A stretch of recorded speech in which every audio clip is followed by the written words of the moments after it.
Hello, welcome to Game Rating Review, and today I'm talking about the Xbox Scorpio.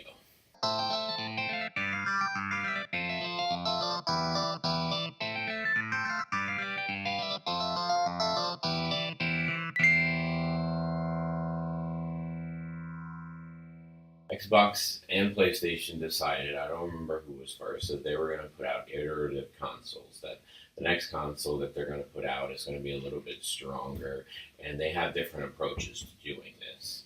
So far, we know PlayStation's approach. They did the PlayStation Pro, which is kind of a PlayStation 4.5. It's not very strong, but they want to keep the PlayStation 4 in this generation, or they don't want to make the generation smaller. They just want to help people who want better enhanced graphics on their PlayStation 4.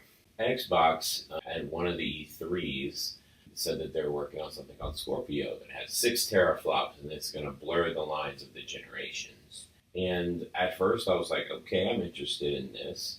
But then I realized that I kind of like what PlayStation's doing, that they're showing the Pro that they're not really trying to start a new generation. Before I saw Scorpio, I was pretty excited, and I was excited to see new systems come out. But part of me was a little hesitant because some people want the console generations to be shorter, especially the people in the industry. People who commentate on videos, people think that some of our console generations are too long. And what I have to say about that is no.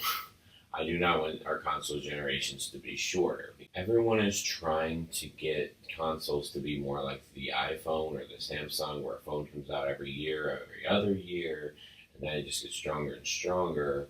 Part of the reason those phones work is because you can go to AT&T, get a plan with them, and get a new phone every 2 years. Not necessarily the best phone, but you get a discount on it. With gaming consoles, we don't have that luxury. I can't afford to buy a new system every 5 years.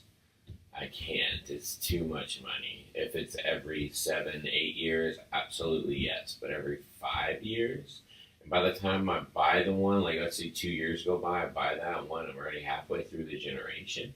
I think that's ridiculous. I don't think we should have generations that are short. Dollars and cents, it doesn't make sense to the consumer.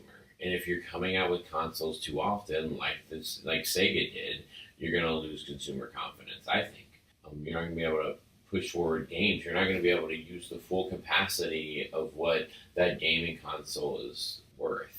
Because look at Donkey Kong Country, look at The Last of Us, both coming out at the end of a generation and pushing those graphics out and pushing the capabilities of those consoles out. I never buy a first generation console. I always wait for that second generation. It's always cheaper, it's always faster, it's always better. You don't get a red ring of death like the Xbox 360.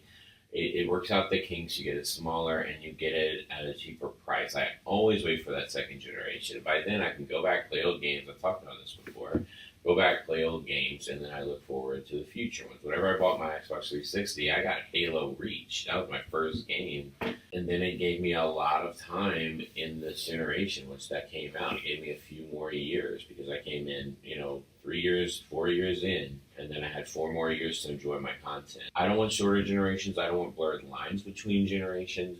And I'm not really a fan of what the Scorpio is. And I don't know what it is, but what people are speculating it is. It'll be interesting to see. Xbox isn't in people's good graces right now, and they're really trying to push themselves forward to get above PlayStation, who's outselling them 2-1.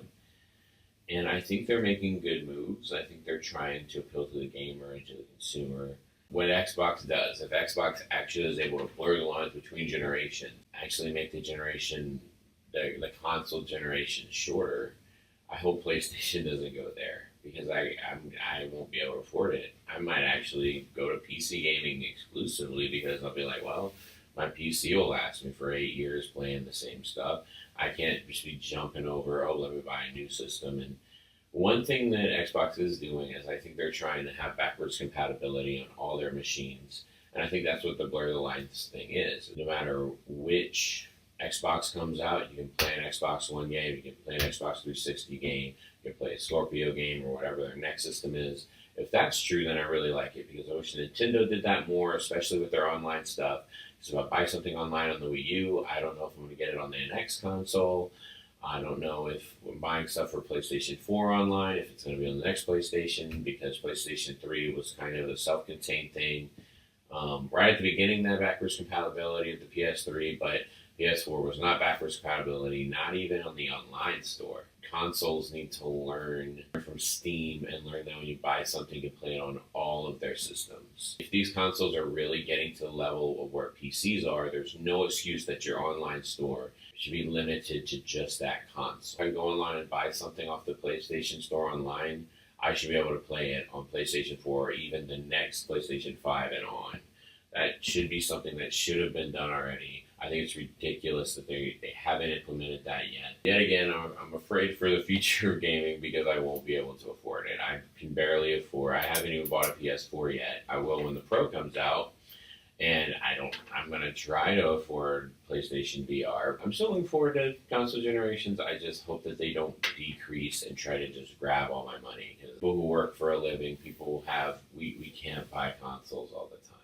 We can't. So good luck, PlayStation. Good luck, Xbox. Just thanks for keeping games cheap at $60 and not putting them up to $100. And thanks for, giving us the games, but don't screw us in the long run.